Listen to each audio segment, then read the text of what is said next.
Hi friends, இந்த video எதுக்குன்னா, இப்போலாம் மக்களை ஈஸியாக நம்ம இதாக்கிடலாம். என்னவா ஆக்கிடலாம். நான் என் வாயால் சொல்ல விரும்பலை. உங்களுக்கே தெரியும் அது என்னன்னு.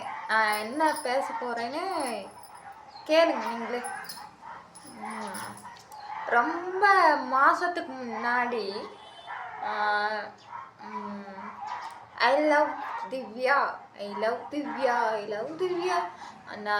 அப்படின்னு சொல்லிட்டு ஒருத்தவங்க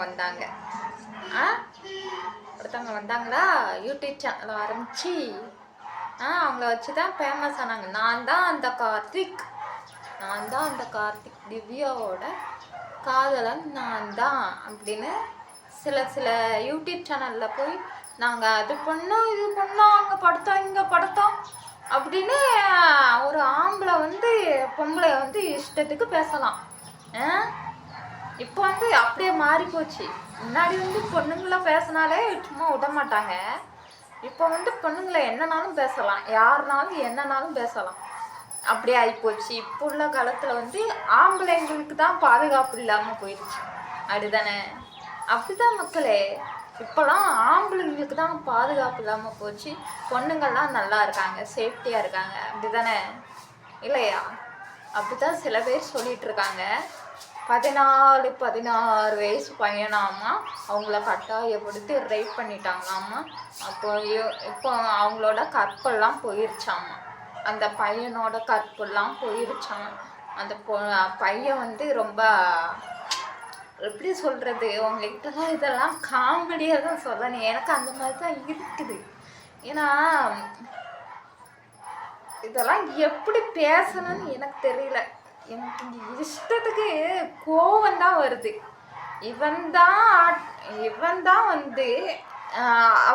அவங்கள வச்சு ஃபேமஸ் ஆனது. நான் தான் இந்த கார்த்திக் அப்படின்னு.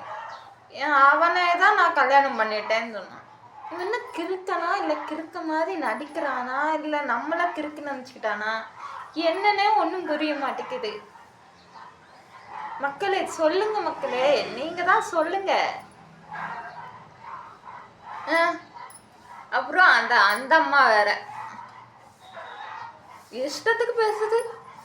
சும்மாக்கே அவ்வளோ ரேட்டு பேசுனாங்க, இவ்வளோ ரேட்டு பேசுனாங்கன்னு. ஒரு நைட்டுக்கு உனக்கு அவ்வளோ விலையா? இல்லை உன்னே தான் பார்த்து கேட்குறம்மா. உன்னெல்லாம் நான் என்னமோ நினச்சேன். அவன் சேட்டு பண்ணுறான். சேனலில் போய் பாருங்கள். முன்னாடி கண்டாட்டுக்கு முன்னாடி என்ன பேசியிருக்கான்னு அந்த சேனலில் அப்படியே தான் இருக்கும் அந்த வீடியோ. அந்த அண்ணெல்லாம் டிலீட் பண்ண மாட்டாங்க. சேட்டு பண்ணுறோம் யூடியூப் சேனல்லேருந்து டிலீட் பண்ண மாட்டாங்க இந்த வீடியோலாம். அவன் என்ன இதை வல்கராக பேசியிருப்பான் தெரியுமா ஃபோன் காலில். அந்த கார்த்திக்குங்கிறவன் அவன் யோகிய சிலாமி மாதிரி இப்போ பேசிகிட்டு இருக்கான். அதுவும் அவங்க அக்கா வீட்டுக்கு அந்த ஊர் தானம்மா அந்த பையங்களுக்கு. அப்போ இவங்கெல்லாம் ஒரு கூட்டணிங்க. அந்த பையங்க ஒரு கூட்டணி, அவங்க அக்கா ஒரு கூட்டணி, இவன் ஒரு கூட்டணி, அந்த மக்கள் பருவ சித்திரா ஒரு கூட்டணி. இதெல்லாம் கூட்டணி போட்டு இவங்க பெரிய நல்லவங்க, மற்றவங்கெல்லாம் கெட்டவங்க. அப்படிதானே? எப்படிங்க இப்படிலாம் இருக்கீங்க நீங்கள்? உங்களுக்கெல்லாம் மனசாட்சியே இல்லை. நீங்களும் ஒரு தாய் வயிற்றுல தானே பிறந்தீங்க எல்லாரும். அருவருப்பா இல்லை? அதுவும் ஒரு நியூஸ் சேனலில் போய் எத்தனை நியூஸ் சேனல் இப்படி இருக்கீங்களேங்க. எனக்குலாம் நான் இதை நான் ஏன் பேசுகிறேன்னா, நான் இந்த நாட்டோட குடிமகங்கிற ஒரு உரிமையில் நான் பேசுகிறேன். எனக்கு பேசுறதுக்கு எல்லா தகுதியும் இருக்குது. என்னங்க இது? என்ன இதெல்லாம் இல்லை, என்ன இதெல்லாம் நான் கேட்குறேன். அப்புறம் அந்த அம்மா லைவ் போட்டுட்டு அவங்க வீட்டுக்கு போயிட்டாங்க. ஆமாம், எப்படி தெரியும் ஏரியா கரெக்டாக? எப்படி போகிறாங்க? லொக்கேஷன் ஷேர் பண்ணி விட்டாங்களா? நாங்கள் இங்கே தான் இருக்கோம், இந்த அட்ரஸில் வாங்க நம்ம கண்டென்ட் பண்ணலாம்னு சொன்னாங்களா? இந்த அம்மா பார்த்தோன்னா திப்புன்னு ஓடி வந்துட்டாங்க.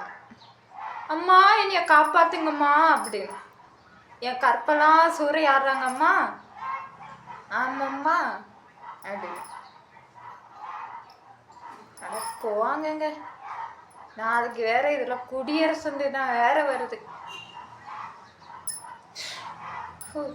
கடவுளே. அதுக்கப்புறம் என்னன்னு சொல்ல மறந்துட்டேன். என்னன்னா சுமதி வந்து ஊர் ஊரா போறாங்களாமா, கொடைக்கானல் அங்கெல்லாம் போறாங்களாமா.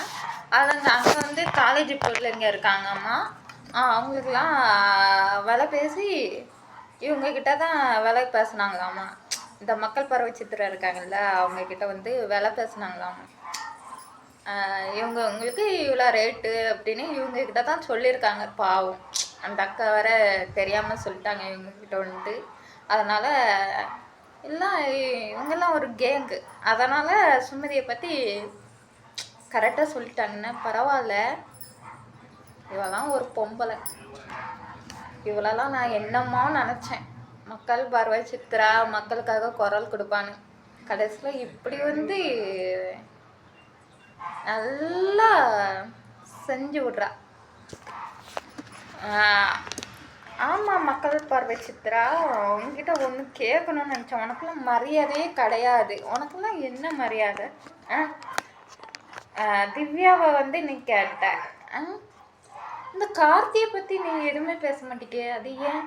அவன் வந்து ஆரம்பத்தில் வந்து ஐ லவ் திவ்யா, நானும் திவ்யாவும் காதலிச்சோம். அவள் வந்து இப்படி மீடியாவில் வந்து இது பண்ணிட்டா, அதனால நான் வந்து வேறு கல்யாணம் பண்ணிட்டேன் அப்படின்னு இவன் தான் ஃபஸ்ட்டு வந்து சேனலாக போய் பேட்டி கொடுத்தான். அப்புறம் சேட்டை பண்ணுறோம் யூடியூப் சேனல் போய் பாருங்கள் மக்களே. அதில் வந்து ஃபஸ்ட்டு கண்டென்ட் அப்படின்னு அடிச்சு பாருங்கள், திவ்யா கலைச்சி ஃபஸ்ட்டு கண்டென்ட். எப்படி வந்து இவங்க மீட் பண்ணாங்க, எப்படி பேசுனாங்க அப்படின்றது தான் நீங்கள் வந்து ஃபோன் காலில் பேசியிருப்பாங்க. அந்த ரெக்கார்டை மட்டும் நீங்கள் கேளுங்க. அதுக்கப்புறம் இந்த மக்கள் பார்வை சித்ராவை விடாதீங்க.